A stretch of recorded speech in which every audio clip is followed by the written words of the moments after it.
Yeah, alternative medicine. Here we go. Argument 19. Alternative medicine and remedies have no scientific basis. All claims of their effectiveness are due to placebo effect or coincidence. This is a very presumptuous statement and a rush to judgment. It basically presumes that if we don't understand how or why something works, then it must be due to chance, the placebo effect, or the person's own imagination. No, it's actually true by definition.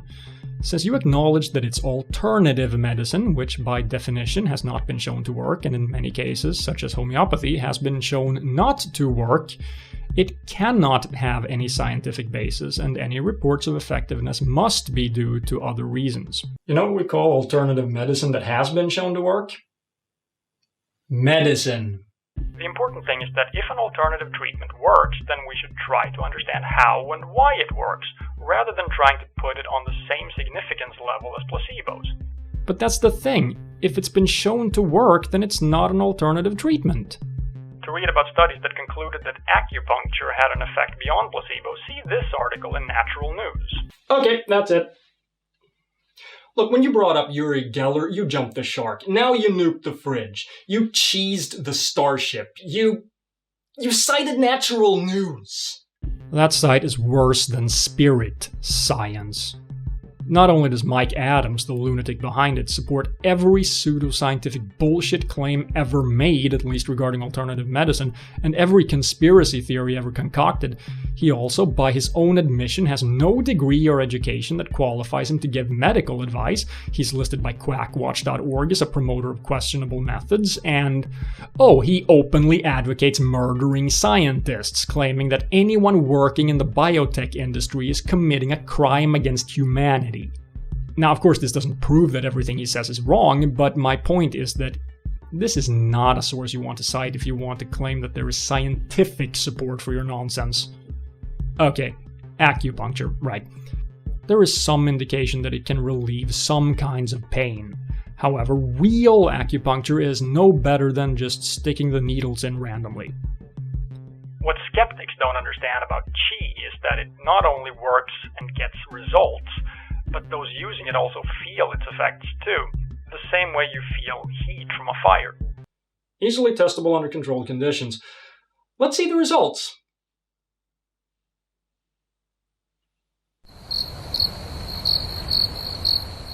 All a skeptic has to do to learn about Chi is to visit a martial arts dojo where Chi is taught and used. If they ask, a demonstration of Chi can be made either on them or one of the students. I've done this myself and seen demonstrations such as masters sparring, striking blows onto students, apparent by the painful grimace on the students' faces, without barely even touching them, if at all. Again, this is easily testable under controlled conditions using a double-blind protocol. And the results are...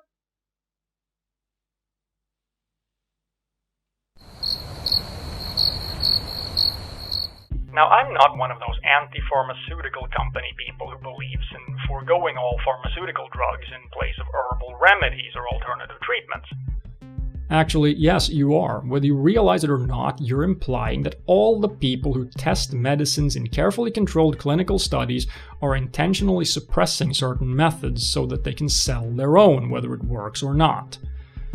Even if you're saying that real medicine works, you're also implying that medical science is a huge conspiracy, and by doing that you're telling people not to trust it.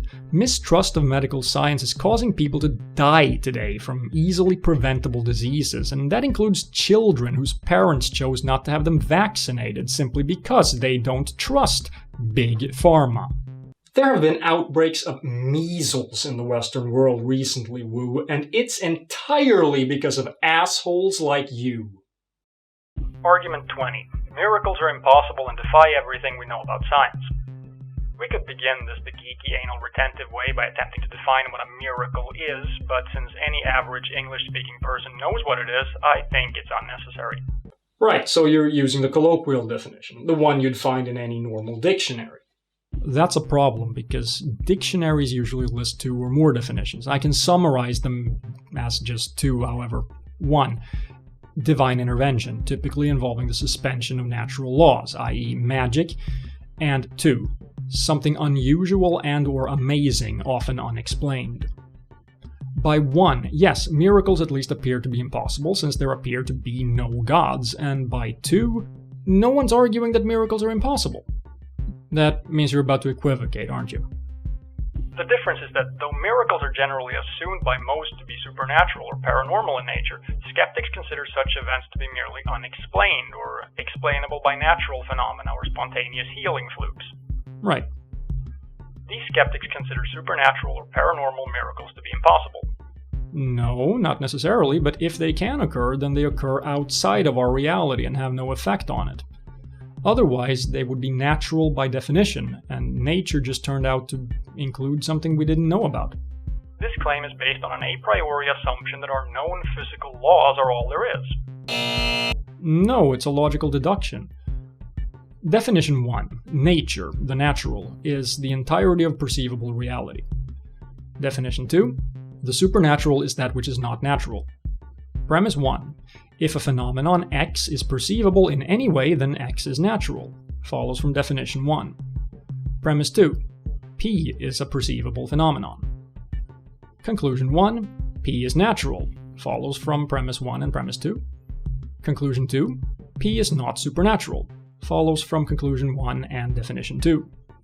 The only thing that can be questioned here, since D1 and D2 are definitions, is premise 2. But if premise 2 is false, then who cares? Because then we'd be talking about a phenomenon that isn't perceivable, and therefore isn't relevant. History has shown that those who use the word impossible are usually proven wrong one way or another. Usually? I don't know about that, but it still wouldn't follow that a given proposed event which is declared impossible isn't. But you're clearly missing the point. A supernatural event that has an effect on the natural world is impossible by definition. Skeptics will usually accept miracles, such as the miracle of life and science, or miracles due to flukes and rare chance occurrences, such as spontaneous remission.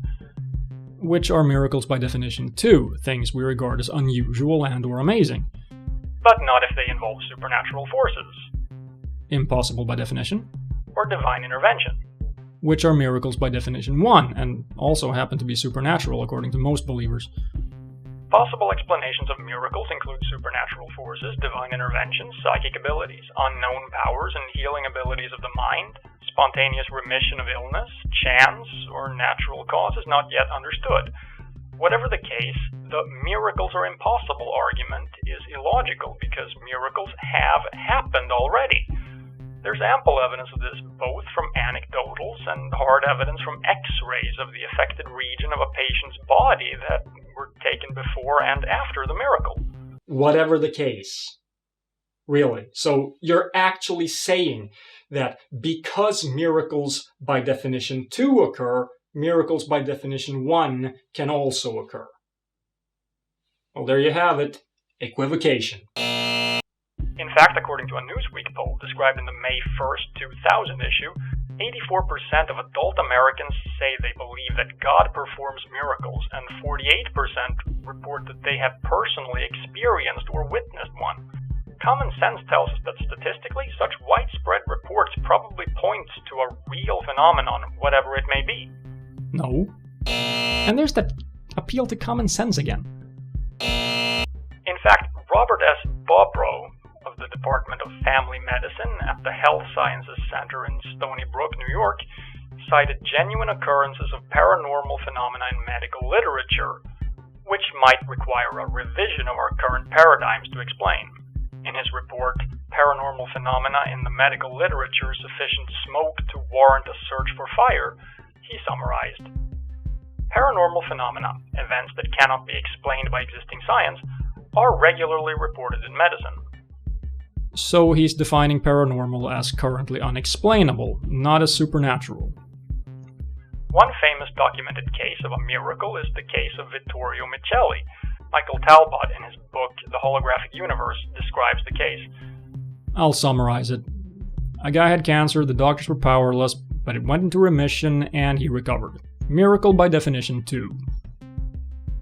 The bottom line is that miracles do happen. That is a fact. How we interpret them is the issue. Indeed, miracles by definition 2 happen. Things we can't explain at the time happen. Rare events happen. things we find absolutely amazing happen. What you need to understand, though, is that when a skeptic says that miracles don't happen, he means in this reality, and he's referring to magic. The divine, the supernatural.